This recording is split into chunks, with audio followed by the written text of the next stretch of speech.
जंगल का रक्षक, काली छाया। एक घना और रहस्यमय जंगल था, जहां पेड़ इतने ऊंचे और घने थे कि सूरज की रोशनी भी जमीन को छूने के लिए तरसती थी।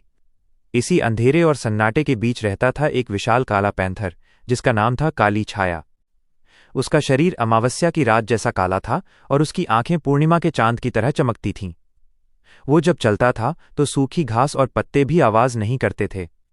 पूरे जंगल में उसके नाम की दहशत थी। जानवर उसे एक खूंखार शिकारी मानते थे, लेकिन काली छाया का अपना एक उसूल था।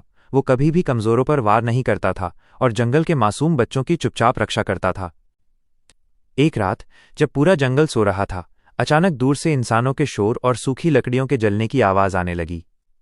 शिकारियों का एक दल मशाले लिए जंगल की सीमा में घुस आया था। पूरे जंगल में अफरा तफरी मच गई। सहमे हुए हिरण, खरगोश और पक्षी अपनी जान बचाने के लिए इधर उधर भागने लगे। ऊंचे पेड़ की एक टहनी पर बैठा काली छाया ये सब देख रहा था। उसे एहसास हुआ कि आज चुप बैठने का वक्त नहीं है। अगर आज उसने कदम नहीं उठाया तो ये जंगल और इसके निवासी कभी सुरक्षित नहीं रहेंगे। काली छाया बिना किसी आहट के पेड़ से नीचे उतरा। वो साये की तरह झाड़ियों के पीछे से शिकारियों का पीछा करने लगा। जैसे ही शिकारी जंगल के बीचों बीच पहुंचे, अचानक सन्नाटे को चीरती हुई एक भयानक गर्जना गूंजी। शिकारी वहीं ठिठक गए। उनके हाथ कांपने लगे।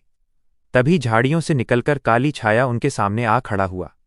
मशाल की रोशनी में जब शिकारियों ने उसकी चमकती आंखें और उसका पराक्रम देखा तो उनके होश उड़ गए। डर के मारे उनके हाथों से मशालें गिर पड़ीं और वे अपनी जान बचाकर जंगल से बाहर भाग खड़े हुए।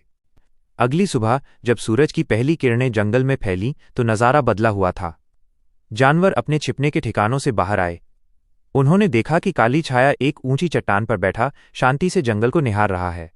आज किसी की आंखों में उसके प्रति खौफ नहीं था। आज जंगल के हर जीव की आंखों में उसके लिए सम्मान और भरोसा था।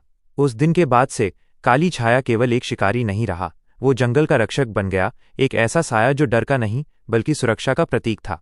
ऐसे मज़ेदार वीडियो देखने के लिए हमारे चैनल को लाइक और सब्सक्राइब करें